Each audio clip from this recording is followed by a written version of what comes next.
At first, the change inside you is quiet. Nobody else notices it yet. It starts with small things. You don't laugh at the same jokes anymore. You don't enjoy the same conversations. The things that used to excite you now feel empty. And that's when the first psychological shift happens: confusion. You start asking yourself, what's wrong with me? Because your environment hasn't changed, but you have. Your mind is wired for belonging. From a psychological level, the brain treats social acceptance as survival. Thousands of years ago, being pushed out of the group meant danger. So even today, when your circle starts feeling unfamiliar, your nervous system reacts with anxiety. You don't just feel lonely, you feel unsafe. Not physically, but emotionally. Your body doesn't understand growth, it understands connection. And when connection starts slipping, your system goes into quiet panic mode. Then comes the guilt. You begin to feel like you're betraying people just by becoming more aware. You feel bad for wanting more. You feel selfish for changing your priorities. And slowly, you start shrinking yourself again, not because you want to, but because your brain wants peace. It wants to go back to what feels familiar. That's how powerful social conditioning is. You don't just miss people, you miss the version of yourself that fit in. But here's where the psychological tension really begins. As you grow, your values shift, your habits shift, your way of seeing the world shifts. And when that happens, your presence starts making other people uncomfortable, even if you never say a word about it. Your discipline makes their excuses louder. Your focus makes their distractions obvious. Your silence makes their noise feel exposed. And unconsciously, people don't respond with understanding, they respond with distance. That's when the segregation starts. Not directly, not dramatically, quietly. They stop inviting you out as much. They stop calling as often. Group chats go silent.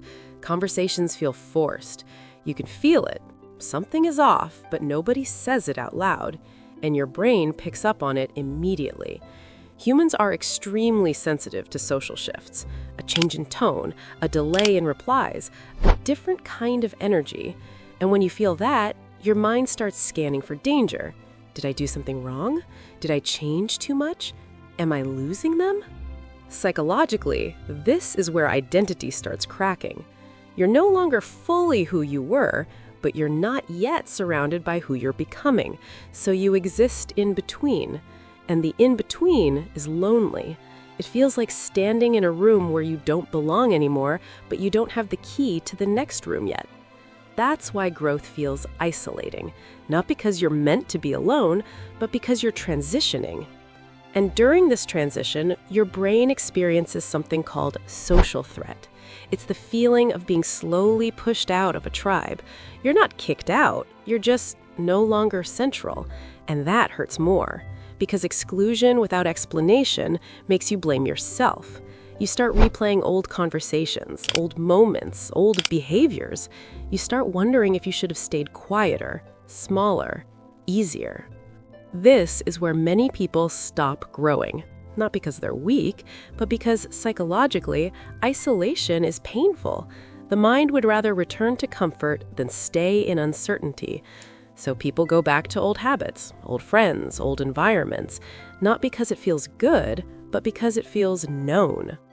But if you keep walking forward, something else happens.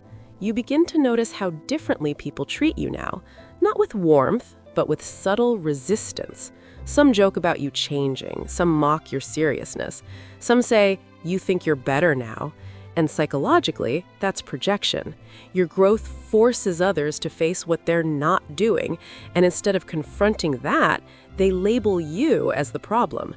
That's when the emotional separation becomes real. You're still in the room, but you're no longer seen the same. Your words land differently. Your energy doesn't blend anymore. You feel like you're watching your old life from outside the glass. Still close, still familiar, but no longer yours. And that's one of the hardest psychological experiences a human can go through. The grief of a life that hasn't died, but doesn't fit anymore. You're not mourning people, you're mourning a version of yourself that could stay without outgrowing them. And slowly, you start accepting something painful but powerful. Growth will always change your social position, not because you're better, but because you're different, and difference breaks alignment. The segregation isn't punishment, it's a signal that your mind, your habits, and your direction no longer match the emotional temperature of your old environment. And that hurts because the brain doesn't like change, but your future needs it.